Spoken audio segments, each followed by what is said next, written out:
Okay, so now let's go over division. If you start with division, the first thing you want to do is convert it to multiplication. How you do that is you flip the one on the right side of the division sign. Okay, so you flip the fraction on the right side of the division sign, and now it's back to what I just taught you in the last lecture. So we won't overkill this. I'll just do a little bit of this, okay?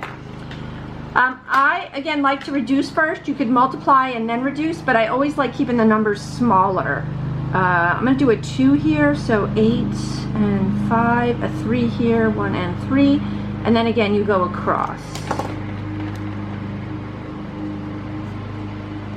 That's 8 over 15. All right, so what I just said, we're going to do it now on these longer problems.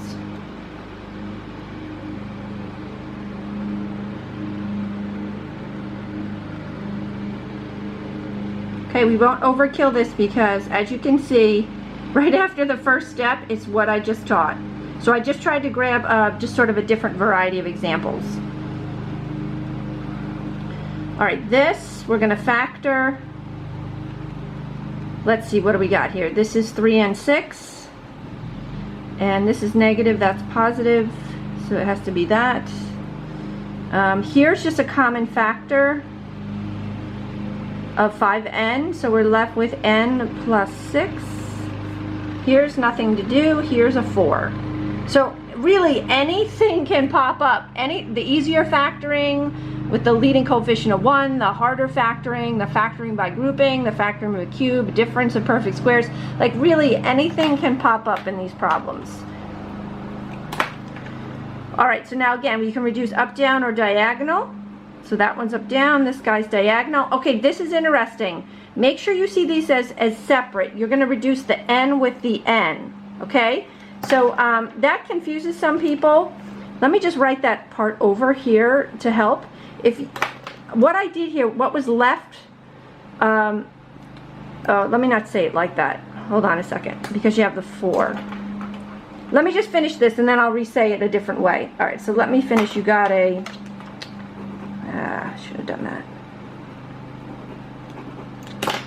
Alright, so what's left is, oh, we can keep reducing. We can reduce this. So this is a 1, this is a 2.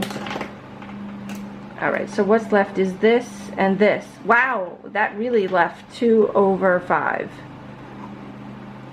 Alright, let me just make a slightly different example because people tend to get confused when you have like these little monomial terms. You can reduce variables over these little monomial terms. Be careful not to subtract. Okay, you just want to reduce the x with the x. It's not going to affect the coefficients in front when you do. I just made this little thing up, so don't let this confuse you if it does. So like here, what you have the 8n over the 5n, you just want to reduce the n's and leave the 8 over 5 intact.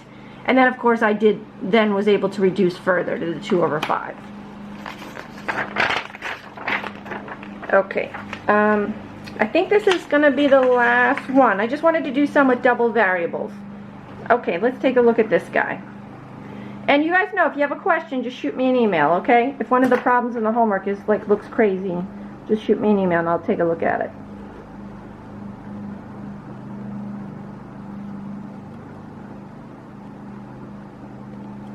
I'm going to flip this guy over here.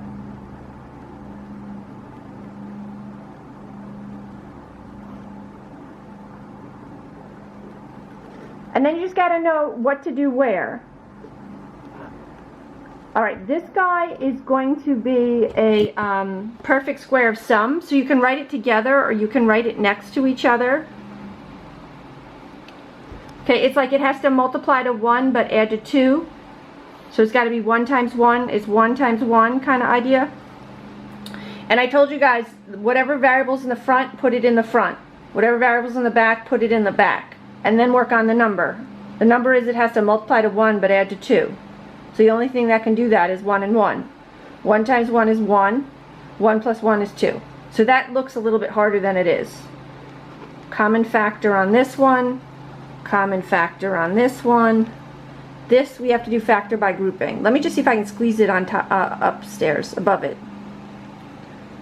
y minus 4 plus 3y minus 4, and then I'll pull out the y minus 4, and I'm left with x plus 3.